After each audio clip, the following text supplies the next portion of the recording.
Hello and welcome back to the Villa Filler podcast. I'm here as always with my good friend Dan Wiseman. Dan, it's the first time in a while we're talking after a win. How are you doing, my friend? Yeah, I'm good, mate. I've literally just touched down. I've been in London in the weekend, so I didn't actually watch the game live. I've got back since, watched it back, and yeah, no, it was a shame that like I was walking around London and I was like, sort of checking the score every 5 minutes and stuff like that, see what was going down, and it got to about the 88th minute. And I was in Oxford Circus and I was about to go down into the tube, and obviously you lose all signal. So I was like, 88th minute, it's like 0-0. I was like, oh, the Villa boys, like, a draw at Mullen, you'll take it. So I thought at that stage the pace would be like slowed right down, like the two sides just sort of playing out the final few minutes, both happy to take a draw. And I was like, okay, 0-0, it's all right. Went down onto the tube and then I came back up the other side and my phone just went ding, ding, ding, ding, ding, ding. Like all these notifications came through, and it was Yeah. like, "Oh, Ghazi scored the penalty." I mean, I was buzzing. I was, I was like, I must be the only person in London like bouncing around. But yeah, no, really good to see, mate. And yeah, I mean, I love coming onto this podcast and then talking about a Villa win, especially in that kind of manner. Absolutely. And it was hard fought, I'd say deserved on the balance of play, Dan. Just initially looking at the stats, 49% possession, so, pretty evenly split. We had 13 shots, sorry, to Wolves, 16. They had 7 on target. We only had 2. That's the one thing I will give Wolves credit for throughout this game. They probably created more chances to win, but we looked like the more dominant side, in my opinion. I don't know what you guys thought. Let us know in the comments. Obviously, emerging one. They had so many clear-cut chances through Fabio Silva hitting the post. Leandro Dendoncker forced Emi Martinez to make a wonderful save. Emi, actually, Dan, according to Who Scored, he had a match rating of 8.53. Clean sheet. He's got the most clean sheets in the league this season in 5, I believe. And he made 7 saves in that game, Dan. And every single one of them was absolutely magnificent. Undoubtedly, the man of the match, despite Amor scoring the penalty to win the game. Emi kept us in this, Dan, and what a signing he's turned out to be for £17 million. I know we said it on the podcast before, but it's easy to kind of lose sight on how good a keeper is, especially when you're losing a few games and the team definitely wasn't performing to a standard that we expected or we were hoping for in our past few fixtures. Dean's been honest about that. The players have been honest about that. It's easy to think, oh, well, we're conceding goals. It's the goalkeeper's fault. Emi put in a faultless performance today, Dan, and ultimately kept us in this game. So as Anmar could go on and win it late on. Well, absolutely, mate. And the things with Emmy is that we've conceded a lot of goals recently, but you think back even as far as Patrick Bamford's hat trick. You think the goals, the 2 Ward-Prowse free kicks, and then the Danny Ings goal. Wonder You goals. think the Solly March. I mean, how many goals this season do you realistically look at and go, Emmy could have done a bit better there. And it was a big day for him personally because Emmy played for Wolves. Yeah. Which I think is something that gets brushed over. He had a spell back there a couple of seasons ago over at Molineux. Played about half a dozen. No, it's about a dozen games. Played about a dozen games for Wolves. And never really established himself and stuff like that. And it was one of many loan moves that Emi has had where it must have felt at points where he was bouncing around different sides in the Championship, wondering when, if ever, that big break was going to come. And now he's this established Premier League number 1. It must have been a real sense of pride for him to go back to a place where, it must have been one of the more difficult times of his career, just one of those successive loan moves, to go back there and assert himself over his old side like that. He was undoubtedly our best player. I mean, look, I don't think... I think there were some other really good performances in that team, but I don't know if you saw the poll that the Villa put out voting for man of the match. It was an absolute landslide for Emi, which is good to see because he's I think as a lot of the signings have really taken to the side like a duck to water, and this is so nice to finally have a keeper, mate, which we can rely on. And trust. We went through like 5 different goalkeepers last season. Yeah. Starting out with Heats, then he got injured, and we went through Neeland and Steer, even in one game against Wolves. Funnily enough, Pepe comes in. We had it was like a merry-go-round in between the sticks last season. It's so nice to have Emmy in, who right from the word go, from that penalty save against Sheffield United, looks right at home at Villa, has a great connection with the fans, despite us not being at games, which is crazy. Yeah. But we've still never had, or you have, Yeah. but a lot of us still have the pleasure of seeing Emmy play. It wasn't his finest hour, though. No, true. Bamford, but no, what a player, mate, and yeah, probably his best day in a Villa shirt, yeah, and 11 points on FPL, which 11. Is I know, right? I've dropped the ball. So first of all, shout out to the Sports Weekly podcast, our friend Dan Horton. I'm in a fantasy draft league with him, and Dan has also been a part of the series assessing people's squads. I have both Patricio and Martinez. I also have Emmy in my regular fantasy team, which obviously Emmy went in goal for that. So I've got the points. Absolutely buzzing. Fantasy, I was like, with the fantasy draft, I often forget to change the team, but this time I forgot to change other positions. I left Gabriel Jesus on the bench. Didn't mean that much because they had a 0-0 draw in the Manchester derby. But I actively made the decision to play Rui Patricio in this fixture in the fantasy draft. And boy, do I regret it. 11 points, sat on the bench. I'd have won my head-to-head in the draft this week. I'm absolutely fuming. But shout out to the guys at the Sports Weekly podcast, Dan. I know you'll be listening, mate. I'm absolutely fuming because Dan has taken my only claim that I have in that league is that I've scored the second highest amount of goals. I'm now third. I'm absolutely livid in that department. I'm fuming. I'm like right down the bottom of the table now. So when we do the podcast with them guys, again, I'm going to be very angry about that. But no, I went off on a tangent there.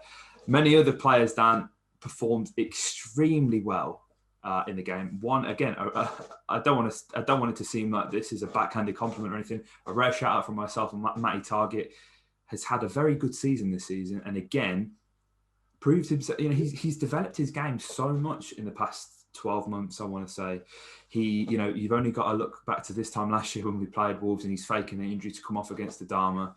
I think he made about 5 interceptions, 5 blocks from crosses. And yeah, of course, you're going to have the odd occasion where Traore, where Neto, they managed to get the better of you come around, because obviously that forward three was very dynamic. It was fluid. They were interchanging. But with the sheer pace, that there's going to be opportunities where the winger gets the beating of Matty Target. That's to be expected. So we can't criticise him at all in that regards. The saving grace is, of course, that there was no Raul Jimenez to head away any of these chances, because I think, although it's obviously it's an awful circumstance that Jimenez is not playing for Wolves, he's making Adama Traore now look even more average, because obviously he was there to head home all these chances last season. Adama's stock has certainly gone down, but that didn't have any impact on how I envisaged Matt Target's game. He was really good today, Dan, honestly. And I have to give the shout out, because as someone who has been extremely vocal when he's been at his worst, I've got to give him that praise. Yeah, no, absolutely, mate. And look, I thought the back line was, and including Emmy in that, was the real strong point today. I didn't think anyone outside of the defence had a particularly good game, to be honest with you. I think Matt, that's a difficult, he's got Adama Traore, and if you're taking it as the lineup, obviously I know that front four, really, if you include Cadence and Neto Silva, like for Wolves, is so fluid. But if you break it down as you would in a lineup, having Adama and Semedo on that wing is so much pace, and the bombardment that they can, the overlaps and the underlaps that you can have to deal with as a right back, and whether to track a man or stay. And that was what Matty really got caught out by on lots of occasions last season, was the ball being slipped in between him and Mings. Yeah, the amount of times he was slow on the heel to turn, and teams could find that space in between him and Mings to slip and underlap through. Was really a weakness for him, and dare I say, probably the best game we've seen Target have for Villa, or certainly one of them. I think today, without directly contributing with a goal or an assist, I would say definitely, yeah. Yeah, I mean, overall, it was a game that really showed his progression. But overall, I think you can extend that to the back line, who I thought were really good today. Look, we got a little bit lucky with Wolves hitting the post and stuff like that. And as you said at the top of the pod, mate, Wolves did have, you're going to watch the game on Match of the Day later. And Wolves, it's going to look like Wolves should have got something out of the game because Emmy's made a series of wonder saves. They've hit the post. And yeah, they will feel aggrieved not to have the goal. And, we're pretty, it's a wrong word to use given the circumstances, but lucky that it was Fabio Silva and not Raul Jimenez playing up front for Wolves because, he probably puts one of those chances away. But on the whole, I mean, the back line did really good. I thought Mings stepped up well. We've been, again, if we want to hand out some praise after some criticism in recent weeks, I thought Mings looked a lot more reassured. He made, 3 really important tackles in that game, which and he looks back to something like the player that we know. Still didn't think it was his best game, but certainly an improvement on what we've seen from him recently. So yeah, shouts out to the whole back line, and that they were the only reason we've come away with not only a win but a clean sheet today, which is really important, mate. Absolutely, mate. And as you've alluded to there, clean sheet. That is our 4th clean sheet on the road out of 5 this season. Obviously, the only disappointing fixture there is our trip recently back in London, the London Stadium with West Ham. 4 away wins this season out of 5. 4 out of 5 clean sheets away from home. It looked for large parts of the game, Dan, that this was going to be Villa's first draw of the season. And, I think this is what's really important is that we've turned like nothing into something here. And it's so important because I think last season we could have even probably lost that game 1-0. And you just have to look at how they did us in at their backyard last time under very unfortunate circumstances with injuries. Douglas Luiz wasn't particularly brilliant in that fixture, but he's come on leaps and bounds himself. It's so amazing that, and again, this has definitely got something to do with COVID, but the fact that we can go away from home, we can go and we can be aggressive, we can be on the front foot, we can win these games. It's massive, Dan. And another massive thing, and I can't believe it's taken us this long to talk about it or even mention it. Jacob Ramsey, my guy started in the midfield. Conor Horan's going to be fuming. You're fuming, Dan. I don't even care. Ramsey did not look out of place one bit. Yeah, there's going to be parts of his game that needs to be adapted. And listen, this was his first competitive start in the Premier League.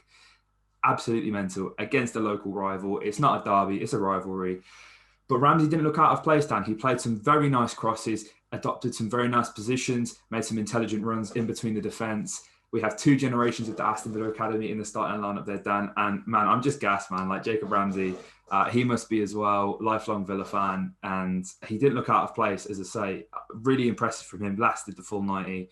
I could go on, Dan, even more, but I think it's only fair that I hand it to you to wax lyrical about JJ. Yeah, wow. Like, it surprised me, first off. That's the most important thing. Is like, when I saw the lineup, I was like, wow, like that is... We're going there. We spoke about it in the preview, like Jacob Ramsey is an option, but it never really felt like much more than that. Like, one of the more wild card options that Dean Smith could have is like, you could always just play Jacob Ramsey, who in the squad, if you're looking for a like-for-like spot for Barkley, is probably your best bet. Yeah. And it's been really nice for JJ because in all the games that he's played for Villa, they've been against local teams. Like, he made his debut for us in a loss to Baggies back in the Championship. That was like way back in February 2019. He's then played against Burton in the Cup quite recently, and then they've always sort of been recent. And so for a local lad to come through and be playing in these games must really mean a lot to him. And there were the understandable sort of getting up to the post that I saw some some pages saying he was dispossessed more than any other player on the pitch and stuff like that. But at the age of 19, that's not necessarily a bad stat to see because it means he's trying things. It's mean that he's not just regressing. It's not like a take it, pass it, sideways balls, just playing it safe. He tried to take men on. He tried to play his game. And look, I mean, I didn't think it was the finest hour for our midfield at all, this week. And, shout out to John McGinn for that new deal, by the way. Yeah. But Ramsey looked right at home in there. I mean, as I said, in terms of the players that played in front of that back line, which was by far and away the best collection of players, Ramsey had a stake to be the most effective player outside of that.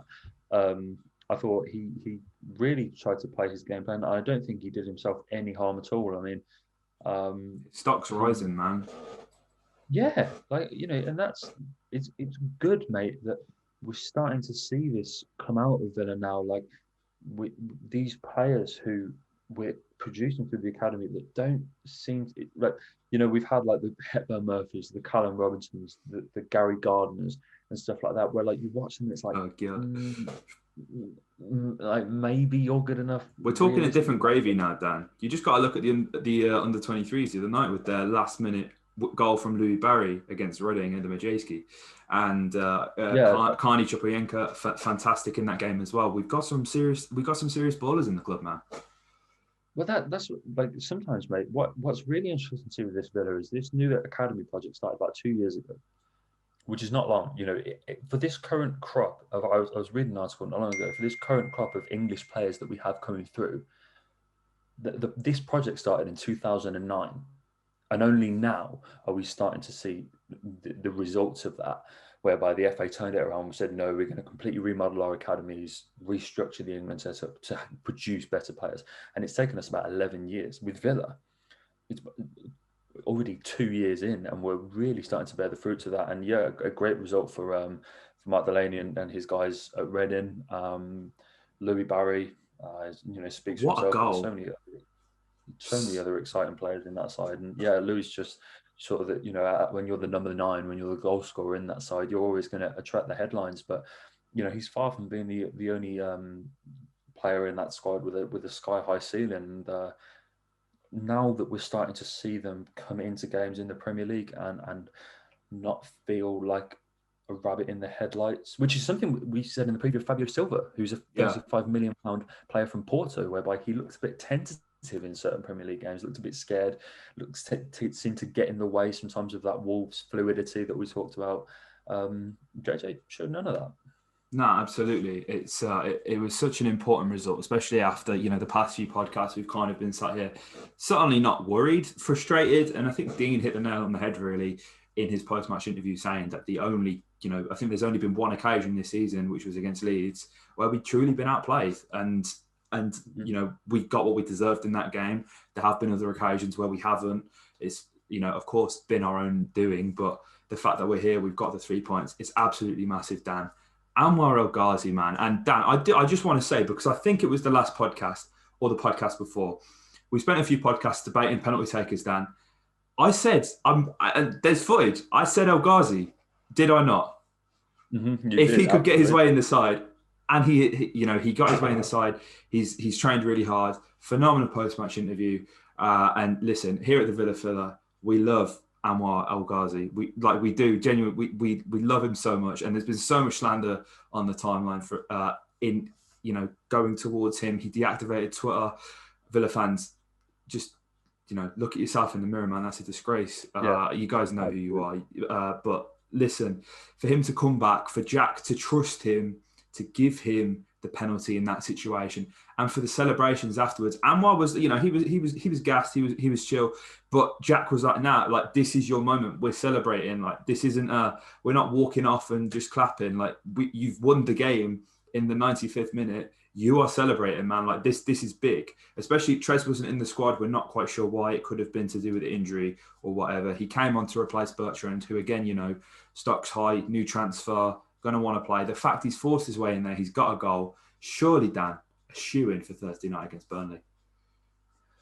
Yeah, look, it's a big moment for the Rotterdam Ronaldo. I'm personally very happy to see, you loved it and you saw what it meant to him. Like, Yeah. I think he turned around to celebrate, tried to play it cool, tried to brush it off. And then you have that burst of emotion where, he just, because it must have been difficult for him because he's fallen right down the pecking order. Now that Jack Ollie can play on the wing, like he's looking at fourth or fifth choice for that spot on either wing. And it really must have meant a lot to him to get that goal and to be the guy that took that penalty, But no difficulties for the Rotterdam Ronaldo with that penalty.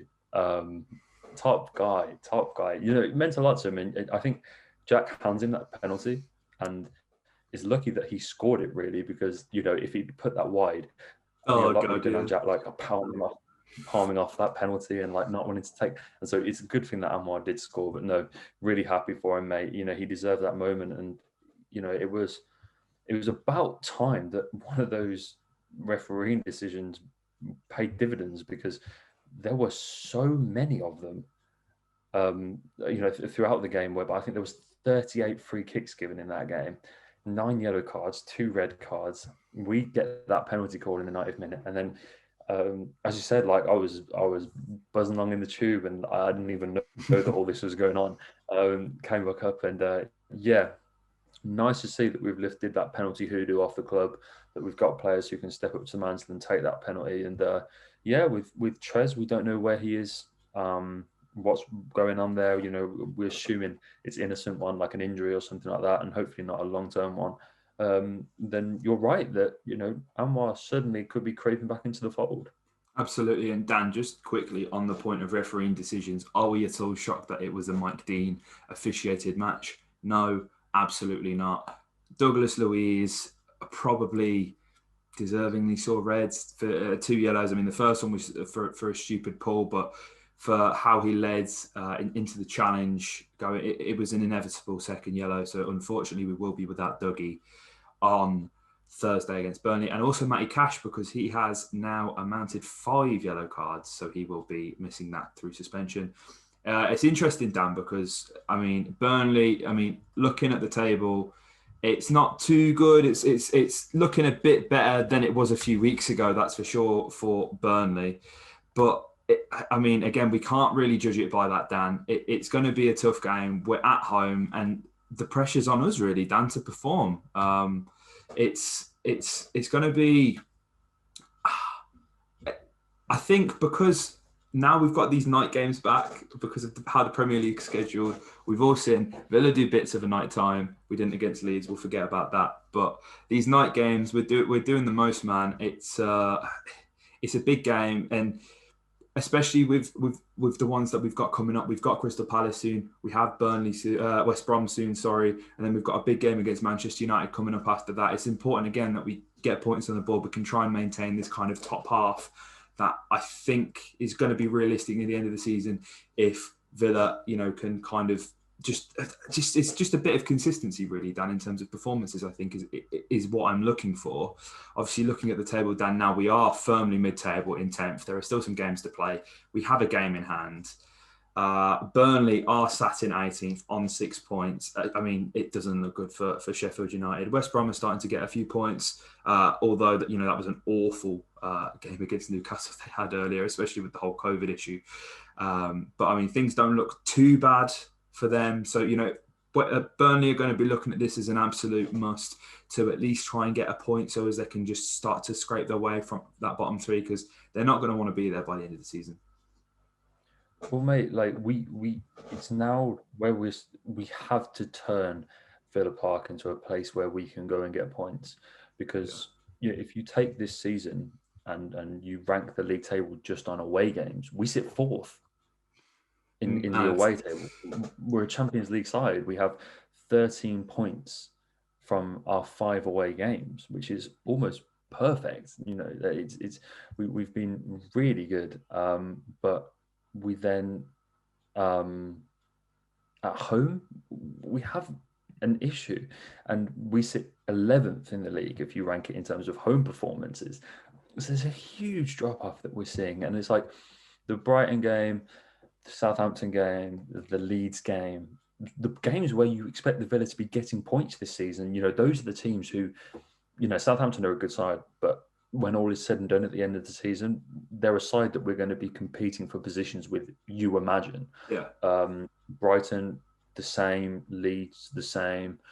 Burnley is now another one of these teams where we can't go and have one of those off days at home. We have to go and get points there.